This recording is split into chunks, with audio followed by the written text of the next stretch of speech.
கோழி பஜ்ஜி செய்ய நான் வந்து ஒரு 1/2 கிலோ சிக்கன் எடுத்துருக்கிறேன். இது வந்து பிராய்லர் தான். தோல் உரிச்சிட்டு நல்லா கழுவி க்ளீன் பண்ணி வச்சுருக்கிறேன். இதுக்கு தேவையான பொருள் பார்த்திங்கன்னா 1/2 ஸ்பூன் சோம்பு, 1 ஸ்பூன் சீரகம், அதே 1 ஸ்பூன் கசகசா, கொஞ்சமாக இஞ்சி, ஒரு இந்த அளவுக்கு இருக்கும் 2 இன்ச் அளவுக்கு இஞ்சியை வந்து தோல் சீவி கட் பண்ணி வச்சுருக்கிறேன் கழுவி. கொஞ்சமாக ஒரு 10 பல்லு பூண்டு, ஒரு 4 பச்சை மிளகா. உங்களுக்கு எவ்வளோ காரம் வேணுமோ அந்த அளவுக்கு நீங்கள் போட்டுக்கலாம். இப்போ இது எல்லாத்தையும் நம்ம வந்து ஒரு மிக்ஸி ஜாரில் போட்டு நம்ம அரைச்சிட்டு கோழியில் தடவி ஒரு 1/2 மணி நேரம் ஊற வைக்கணும்.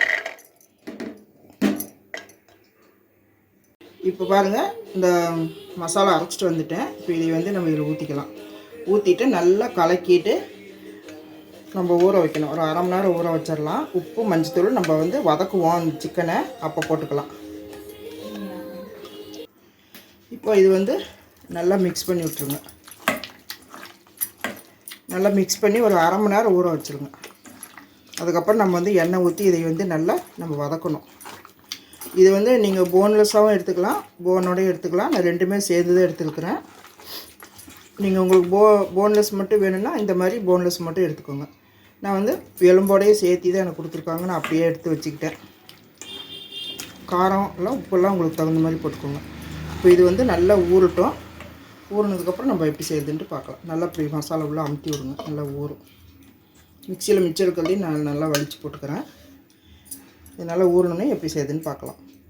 இப்போ இந்த சிக்கன் வந்து நல்லா 1/2 மணி நேரம் ஊறிடுச்சு. நான் வந்து அடுப்பு பற்ற வச்சு ஒரு கடாயை வச்சு 2 ஸ்பூன் எண்ணெய் ஊற்றிருக்கிறேன். எந்த எண்ணெய் வேணாலும் ஊற்றிக்கோங்க. இப்போ நம்ம வந்து இதில் வந்து இந்த சிக்கனை போட்டு நல்லா பிரட்டி வேக வைக்கணும்.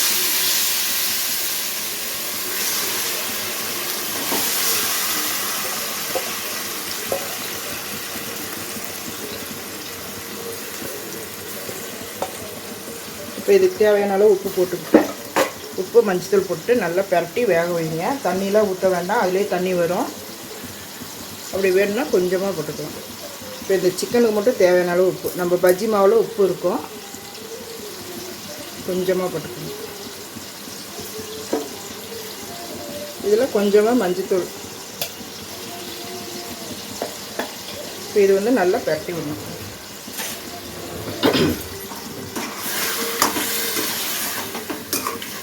இதில் வேறு எதுவுமே நம்ம போட வேண்டியதில்லை. வெங்காயம், பச்சை மிளகா, கருவேப்பிலை, கொத்தமல்லி, சோம்பு எதுவுமே தேவையில்லை. இவ்வளோ தான் மசாலா. ஒரு 5 பொருள் தான். சீரகம், கசகசா, இஞ்சி, பூண்டு, பச்சை மிளகா, இவ்வளோ தான் இதுக்கு தேவையான பொருள். இதை நல்லா கலக்கிட்டு நல்லா ஒரு மீடியமாக வச்சு நல்லா வேக விடணும்.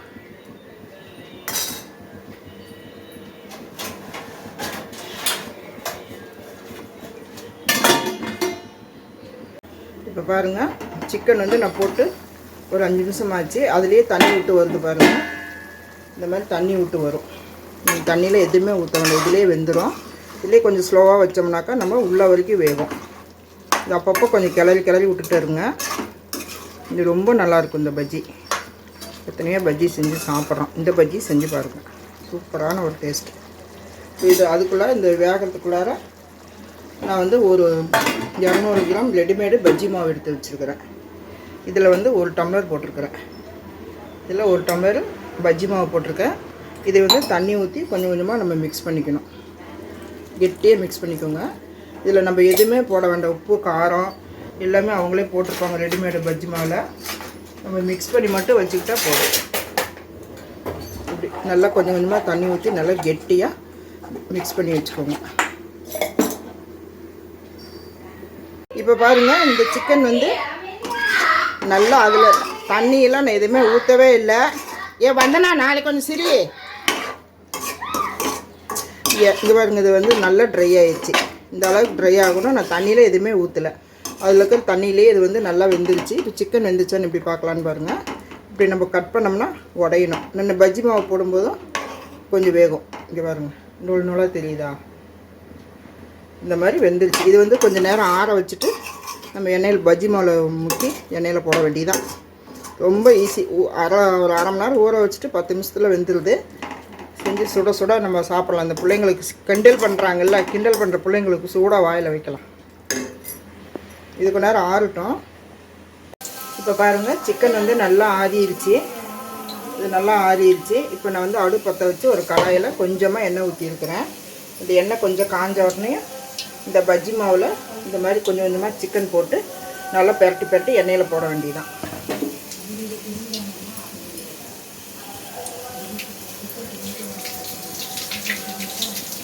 இப்படி எண்ணெயில் நல்லா டிப் பண்ணி போடுங்க. சாப்பிட்றதுக்கு செமையாக இருக்கும் இந்த பஜ்ஜி. எண்ணெய் காஞ்சோடனே நல்லா கொஞ்சம் சிம்மில் வச்சுக்கோங்க. இந்த எண்ணெய் இந்த பஜ்ஜி வேகிறதுக்குள்ளே அடுத்த பேட்ச் இதுக்குள்ளே போட்டு வச்சுக்கோங்க மாவுக்குள்ளே.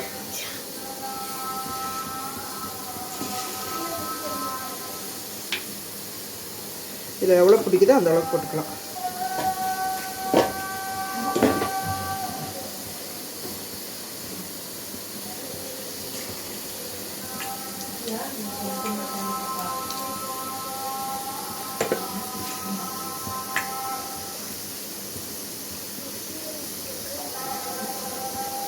அது மாதிரி எலும்பு இருந்துச்சுன்னா அப்படி எலும்பு பிடிச்சிக்கலாம்.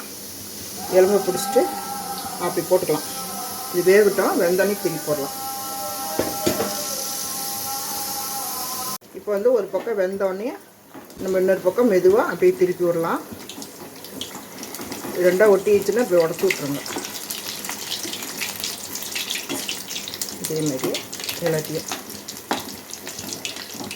இந்த பக்கம் வெந்தோடனே நம்ம எடுத்துடலாம். இதையும் உடச்சி விட்டுக்கலாம்.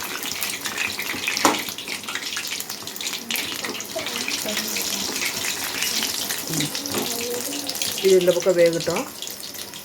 இந்த பக்கம் வெந்தோடனே நம்ம எடுத்துடலாம். இந்த பக்கமும் வெந்துருச்சு, இந்த பக்கமும் வெந்துருச்சு நல்லா. இப்போ இது நம்ம நல்லா எடுத்துடலாம்.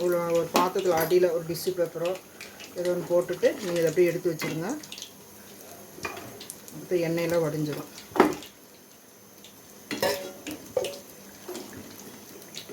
இந்த மாதிரி போட்டு எடுத்துக்கோங்க. இதேமாரி நான் வந்து எல்லா இதையும் போட்டுடலாம்.